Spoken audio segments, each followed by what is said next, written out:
नमस्कार साथियों, मैं अली मोहम्मद अली ग्रेव टी चैनल में आपका हार्दिक स्वागत करता हूं, अभिनंदन करता हूं। और आज हम पढ़ेंगे हिंदी वर्णमाला का प्रैक्टिस सेट। हिंदी वर्णमाला के प्रैक्टिस सेट को लगाएंगे। देखते हैं कि आप इन प्रश्नों में से कितने सही जवाब दे सकते हैं। यदि आप मेरे चैनल पर नए हैं तो चैनल को लाइक करें, सब्सक्राइब करें और ज़्यादा से ज़्यादा शेयर करें और कमेंट करके बताना कि आपके लिए यह क्लास कैसी लगी। तो देरी न करते हुए चलते हैं अपने पहले प्रश्न की ओर। तो मिलता है ये पहला प्रश्न कि मौखिक भाषा की सबसे छोटी इकाई क्या है। तो प्यारे साथियों, बताइए कि मौखिक भाषा की सबसे छोटी इकाई क्या है। मैंने इस प्रैक्टिस सेट से पहले अपनी थ्योरी क्लास ली है हिंदी की, पहले वहाँ पढ़ लेना, उसके बाद लगा कर देखना कि आप कितने प्रश्नों के जवाब सही दे सकते हैं। यदि आपने पहले पढ़ा है तो अच्छी बात है। तो इस प्रश्न का सही जवाब होगा आपका ध्वनि। मौखिक भाषा की सबसे छोटी इकाई ध्वनि है। चलते हैं अपने दूसरे प्रश्न की ओर। लिखित भाषा की सबसे छोटी इकाई क्या है। तो बताइए, लिखित भाषा की सबसे छोटी इकाई क्या है। ध्वनि, वर्ण, शब्द या इनमें से कोई नहीं। देखो, लिखित भाषा की जब बात करता है तो आपका आंसर होगा वर्ण या अक्षर। ये वर्ण या अक्षर जो है लिखित भाषा की सबसे छोटी इकाई है। यदि वह पूछता कि मौखिक भाषा की सबसे छोटी इकाई, तो आपकी ध्वनि होती। चलते हैं अगले प्रश्न की ओर कि वर्णमाला किसे कहते हैं। कि वर्णमाला किसे कहते हैं। तो वर्णों के समूह को, वर्ण को, या वर्णों के व्यवस्थित समूह व क्रम को, या इनमें से कोई नहीं। तो आपका इस प्रश्न का सही जवाब होगा वर्णों के व्यवस्थित समूह व क्रम को। वर्णों के व्यवस्थित समूह व क्रम को वर्णमाला कहते हैं। तो आपका तीसरा प्रश्न, इस का तीसरा कुछ ऑप्शन सही होगा। चलते हैं अगले प्रश्न की ओर। तो बताइए कि वर्ण कितने प्रकार के होते हैं। कि वर्ण कितने प्रकार के होते हैं। 3, 4, 2 या इनमें से कोई नहीं। तो आपका सही जवाब होगा वर्ण 2 प्रकार के होते हैं। वर्ण कितने प्रकार के होते हैं। तो 2 प्रकार के होते हैं, स्वर और व्यंजन। तो चलते हैं अगले प्रश्न की ओर। प्रश्न नंबर 5 मिलता है कि उच्चारण में लगने वाले समय के आधार पर स्वरों के कितने भेद होते हैं। उच्चारण में लगने वाले समय के आधार पर स्वरों के कितने भेद होते हैं। तो आपका इस प्रश्न का सही जवाब बताइए, क्या होगा। 3, 4 या 2 या इनमें से कोई नहीं।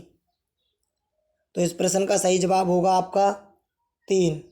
मैंने ये जब वर्णमाला की थ्योरी क्लास ली थी उसमें सब के सब कॉन्सेप्ट क्लियर किए हैं। आप एक बार पढ़कर अवश्य देख लेना।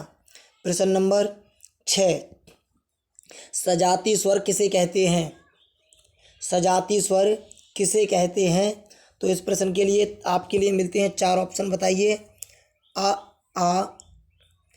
या आ ई ऊ, या आ ई ऊ, ए या आई, या इनमें से कोई नहीं। तो आपके इस प्रश्न का सही जवाब होगा 2, ऑप्शन नंबर 2। क्योंकि ये छोटा आ प्लस छोटे आ से बड़ा आ बनता है, छोटी ई प्लस छोटी ई से बड़ी ई बनती है, और छोटा ऊ प्लस छोटे ऊ से बड़ा ऊ बनता है। ये समान जाति से मिलकर बने होते हैं, इस कारण इन्हें सजाती स्वर कहते हैं। चलते हैं अपने अगले प्रश्न की ओर। मध्य स्वर किसे कहते हैं। तो बताइए, मध्य स्वर किसे कहते हैं। ऊ, आ या इनमें से कोई नहीं। तो इस प्रश्न का सही जवाब होगा आपका ये जो छोटा आ है, ऑप्शन नंबर 3। ये बिल्कुल आपका करेक्ट आंसर है। ये मध्य स्वर है। मैंने यहाँ पर पढ़ाया था कि जीभ के भाग के आधार पर स्वरों के कितने भेद होते हैं। उनमें होते थे अग्र मध्य पश्च 3, उनमें से ये मध्य वाला है जिसमें छोटा आ आता है। चलते हैं अपने नेक्स्ट क्वेश्चन की ओर। प्रश्न नंबर 8 मिलता है, बताइए ओष्ठ आकृति के आधार पर स्वरों के कितने भेद होते हैं। तो ओष्ठ आकृति के आधार पर स्वरों के प्यारे साथियों 2 भेद होते हैं, वृत्ताकार और आवृत्ताकार। तो इस प्रश्न का सही जवाब होगा आपका ऑप्शन नंबर फर्स्ट।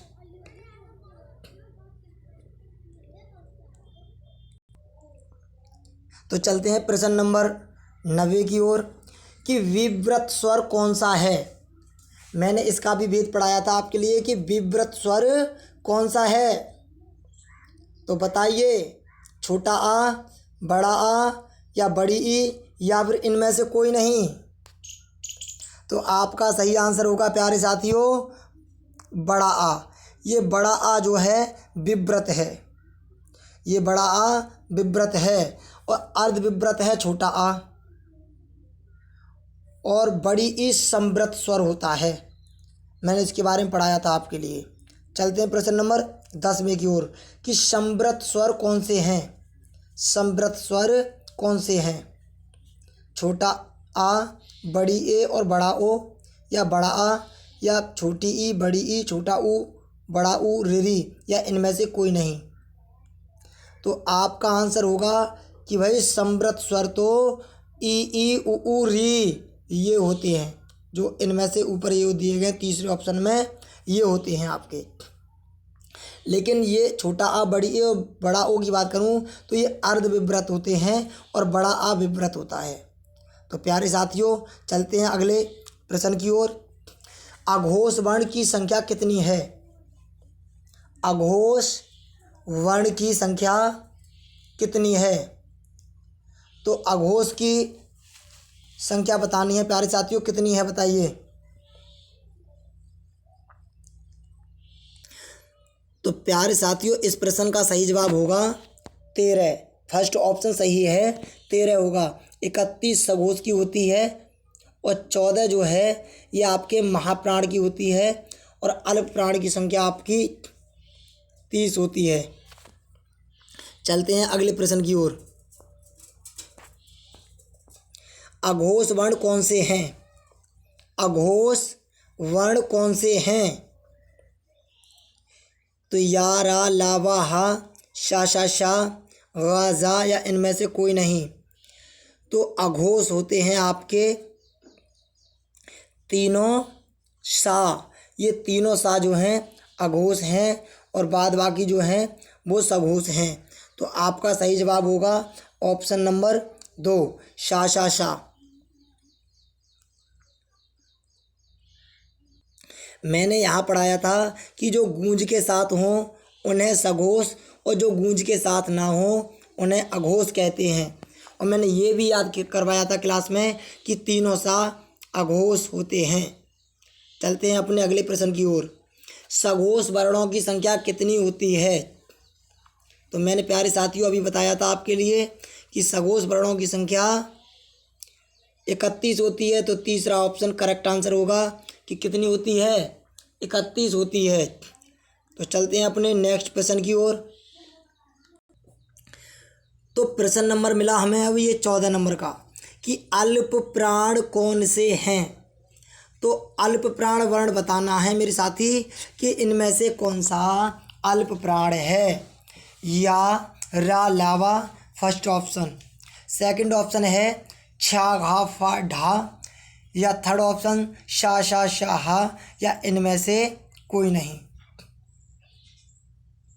तो अल्प प्राण की बात की गई है तो मैंने आपके लिए बताया था कि जिसमें भी एच आती है, चा को छोड़कर जिस मीनिंग में एच आती है वो महाप्राण होता है, और जिसमें एच नहीं आती वो आपका अल्प प्राण होता है। तो या की अगर मीनिंग दिखे तो वाई होती है, आर बनती है रा से, एल बनती है एल से, वा से बनती है वी। इनमें कहीं भी एच नहीं नज़र नहीं आया तो आपका ऑप्शन नंबर ए करेक्ट होगा। तो आपका कौन सा ऑप्शन सही होगा? ए, ये आपके अल्प प्राण हैं। तो प्यारे साथी चलते हैं अगले प्रश्न की ओर कि महाप्राण कौन से हैं। तो बताइए कि महाप्राण वर्ण कौन से हैं। फर्स्ट ऑप्शन यारा लावा, सेकंड ऑप्शन नामापाटा या थर्ड ऑप्शन सा शा शाहा। तो महाप्राण की बात की गई है तो आपका आंसर होगा आपका थर्ड ऑप्शन। कौन सा होगा भाई? थर्ड ऑप्शन सा शा शाहा, ये आपके महाप्राण हैं। तो प्यारे साथी ये प्रश्न नंबर है 16 कि वर्गीय व्यंजनों की संख्या कितनी होती है। तो बताइए वर्गीय व्यंजनों की संख्या कितनी होती है। 36, 25, 49 या इनमें से कोई नहीं। तो मैंने बताया था कि वर्गीय व्यंजन वे होते हैं जो का से माँ के बीच के होते हैं। का से लेकर माँ तक सभी वर्गीय व्यंजन होते हैं और उनकी संख्या 25 होती है और उन्हें स्पर्श व्यंजन भी कहते हैं। इस वजह से आपका आंसर होगा सेकंड सही, सेकंड ऑप्शन, यानी कि 25 करेक्ट आंसर होगा। तो चलते हैं अगले प्रश्न की ओर। प्रश्न नंबर है 17 वर्गीय व्यंजन कौन से होते हैं। अभी बताया था जस्ट कि वर्गीय व्यंजन कौन से होते हैं। का से माँ तक, यारा लावा, शा शा शाहा। तो आपका करेक्ट आंसर हो गया होगा कि ये का से लेकर जो माँ तक हैं, आपका फर्स्ट ऑप्शन जो है करेक्ट आंसर होगा। कौन सा भाई? First option. ये का से लेकर माँ तक जितने भी होते हैं इन्हें वर्गीय व्यंजन कहते हैं। तो चलते हैं प्रश्न नंबर अगले की ओर। तो इसमें कहा गया है स्पर्श संघर्षी कौन से वर्ण होते हैं। बताइए प्रश्न नंबर 18 कहता है कि स्पर्श संघर्षी कौन से होते हैं। चा छा, यारा लावा, शा शा शा हा या इनमें से कोई नहीं। तो आपका आंसर होगा ए ऑप्शन सही, चा और छा, ये स्पर्श संघर्षी हैं। अगर वो बात करता केवल संघर्षी या ऊष्म संघर्षी तो उसका आंसर अलग होता। आगे इसमें क्वेश्चन है, मैं पूछूंगा। प्रश्न नंबर अगले की ओर आओ। ऊष्म संघर्षी कौन से वर्ण होते हैं। तो ऊष्म संघर्षी बताइए अब। तो इनकी अगर बात की जाए तो आपका ऑप्शन नंबर थर्ड सही होगा कि ऊष्म संघर्षी आपके कौन से हैं। शा शा शा हा, ये आपके ऊष्म संघर्षी हैं। आपके समझ में आ रही होगी, ना समझ में आए तो आप बता सकते हैं। प्रश्न नंबर 20 अंतःस्थ वर्ण कौन से हैं। अंतःस्थ वर्ण कौन से होते हैं। तो मैंने ये पढ़ाए थे आपके लिए। इन वर्णों की संख्या 4 होती है और ये एयरलेवे होते हैं। कौन से? आपका सेकंड ऑप्शन सही होगा, यारा लावा, ये अंतःस्थ वर्ण होते हैं। प्रश्न नंबर नेक्स्ट लुंठित वर्ण कौन सा है। लुंठित वर्ण पढ़ाया था मैंने। बताइए रा या शा या इनमें से कोई नहीं। तो आपका होगा रा, ए ऑप्शन सही कि लुंठित रा होता है। क्या होता है भाई? लुंठित रा होता है। इस वजह से फर्स्ट ऑप्शन सही होगा। प्रश्न नंबर नेक्स्ट की ओर चलते हैं कि पार्श्विक वर्ण कौन सा है।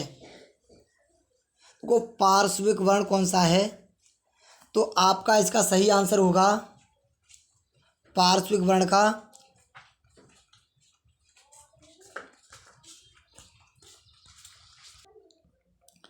तो आपके इस प्रश्न का जवाब सही होगा ला। ला यो है, ये आपका पार्श्विक वर्ण है। या प्राकंपिक की बात करता तो वो आपका रा होता। प्रकंपिक या लुंठित वर्ण की बात करें तो रा होता है। अगर पार्श्विक की बात करें तो ला आंसर होता है। चलते हैं प्यारे साथियों अगले प्रश्न की ओर। संयुक्त वर्ण कौन से हैं। तो संयुक्त वर्ण नॉर्मल सी बात है, बता सकते हैं। फर्स्ट, सेकंड, थर्ड या फोर्थ ऑप्शन। तो इसका आप ऑप्शन सही होगा सेकंड, छत्रज्ञश्रा। ये आपके संयुक्त वर्ण होते हैं। चलते हैं नेक्स्ट प्रश्न की ओर। नासिक के वर्ण कौन से हैं?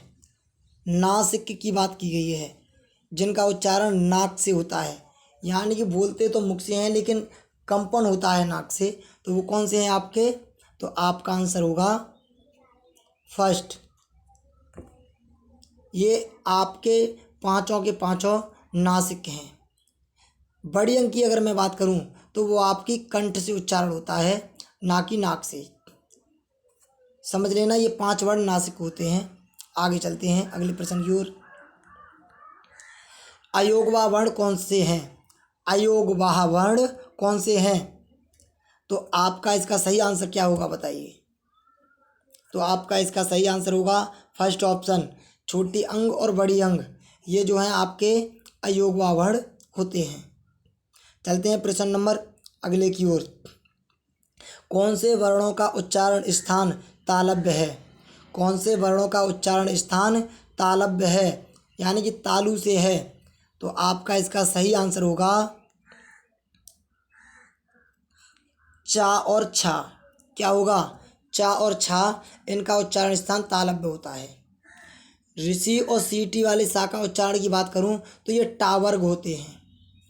छोटी अंग और बड़ी अंग की बात करूं मैं तो छोटी अंग नासिक और बड़ी अंग कंठ से उच्चारित होती है। चलते हैं अगले प्रश्न की ओर। कौन सा वर्ण उच्चारण स्थान कंठ प्लस ओष्ठ है? कौन से वर्ण का उच्चारण स्थान कंठ प्लस ओष्ठ है? कंठ और ओष्ठ से होता है, तो बताइए।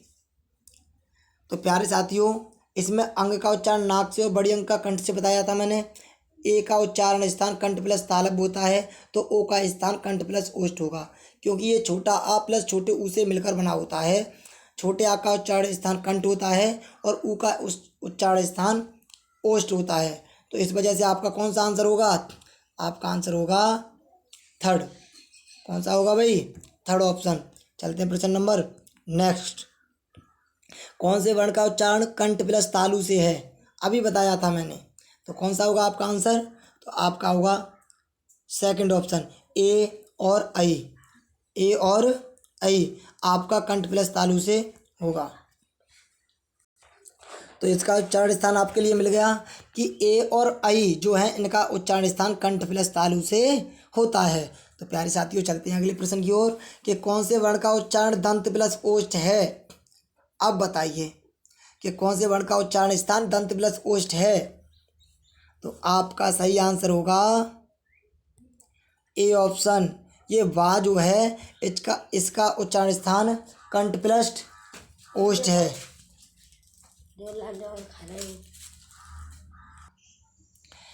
तो वा का तो उच्चारण स्थान कंठ दंत प्लस ओष्ठ हो गया, लेकिन या का क्या था? मैंने बताया था या और ई और सीटी वाले सा का उच्चारण स्थान तालु होता है और ओ का उच्चारण स्थान कंठ प्लस ओष्ठ होता है।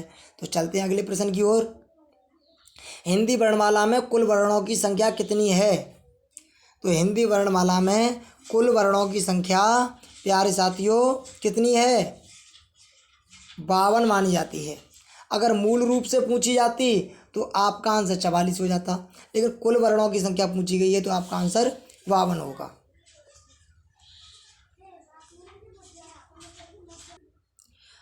आशा करता हूँ कि आपके समझ में ये सभी आ रहे होंगे। तो चलते हैं अपने अगले प्रश्न की ओर। 8 प्रश्न और हैं। हिंदी वर्णमाला में स्वरों की संख्या कितनी है? हिंदी वर्णमाला में स्वरों की संख्या कितनी है? तो आपका प्यारे साथियों इसका सही जवाब होगा ऑप्शन नंबर ए। कितना होगा? 11। स्वरों की संख्या 11 है। 13 और 14 नहीं है, 11 है। ये आपके समझ में आ जाना चाहिए। तो अगली प्रश्न की ओर चलते हैं। हिंदी वर्णमाला में व्यंजनों की संख्या कितनी है? हिंदी वर्णमाला में व्यंजनों की संख्या कितनी है? तो बताइए। तो यहाँ आपका सही जवाब होगा फर्स्ट और सेकंड, दोनों ऑप्शन सही हैं। क्यों? कि यदि कुल वर्णों की संख्या 52 मानी जाती है तब तो हमारे व्यंजन 41 होते हैं। यदि मूल रूप से देखे जाएं तो 44 वर्ण होते हैं, तो 11 स्वर उनमें से कम कर दिए हैं तो 33 होते हैं व्यंजन। तो यहाँ दोनों ऑप्शन सही होते हैं। तो चलते हैं अगले प्रश्न की ओर। तो प्यारे साथियों, अब मिलता है आपके लिए प्रश्न कि विजातीय स्वर किसे कहते हैं। तो विजातीय स्वर किसे कहते हैं, जैसे मैंने स्वरों के भेद में पढ़ाया था, दीर्घ स्वर के 2 भेद होते हैं, सजातीय और विजातीय। दीर्घ स्वरों की संख्या 7 होती थी, उनमें से ही हैं ये। तो विजातीय स्वर कौन से होते हैं, जो अलग अलग जाति से मिलकर बने हों। तो ऊ प्लस ऊ से मिलकर बना है, सजाती हो गया। आ भी सजाती है, ई और ऊ भी सजाती है, लेकिन ये आपके थर्ड ऑप्शन में जो हैं, आपके जो ये थर्ड ऑप्शन में है ए और आई, ये आपके विजातीय स्वर होते हैं प्यारे साथी। चलते हैं अगले प्रश्न की ओर। विव्रत स्वर कौन सा है, पढ़ा हुआ क्वेश्चन है, पीछे हमने ये क्वेश्चन देख लिया है। तो आपका आंसर होगा बड़ा आ, विव्रत स्वर है। चलते हैं अपने नेक्स्ट प्रश्न की ओर। ऊष्म संघर्षी कौन से वर्ण होते हैं, ये भी पढ़ा था हमने कि ऊष्म संघर्षी कौन से होते हैं। तो शा शा शा हा, तो आपका आंसर थर्ड सही होगा। रिपीट क्वेश्चन हो रहे हैं, कोई बात नहीं है, पढ़े हुए हैं। चलते हैं अगले प्रश्न की ओर। द्विगुण व्यंजन कौन से होते हैं बताइए। तो द्विगुण होते हैं आपके डा और ढा, ये आपके द्विगुण व्यंजन होते हैं। डा और ढा कैसे होते हैं, द्विगुण व्यंजन होते हैं। प्रश्न नंबर 37, अयोगवा वर्ण कौन से होते हैं। तो आपके मालूम होगा कि छोटे अंग और बड़ी अंग अयोगवा होते हैं। पढ़े हुए क्वेश्चन रिपीट हुए हैं। चलते हैं अगले प्रश्न की ओर, और यह आपका लास्ट क्वेश्चन होगा कि कौन से वर्णों का उच्चारण मूर्धन्य है। बताइए कौन से वर्णों का उच्चारण मूर्धन्य है। तो आपका सही जवाब होगा ऋषि और षटकोर वाला जो सा होता है, इसका उच्चारण स्थान मूर्धन्य होता है। तो बताना साथियों कि आपने इन प्रश्नों में से कितने प्रश्नों के सही जवाब दिए, कमेंट में लिखकर अवश्य बताना। मिलते हैं नेक्स्ट क्लास में। पहले हम इन प्रैक्टिस सेटों को देखेंगे। आज से पहले हमारी हिंदी की वर्णमाला की क्लास कंप्लीट हो चुकी हैं, संज्ञा और सर्वनाम की, उन्हें भी देख लेना। लेकिन संज्ञा और सर्वनाम के प्रैक्टिस सेट रह गए हैं, जो हम आप एक दिन बाद डालेंगे। आज के लिए इतना ही, मिलते हैं नेक्स्ट क्लास में। जय हिंद, जय भारत।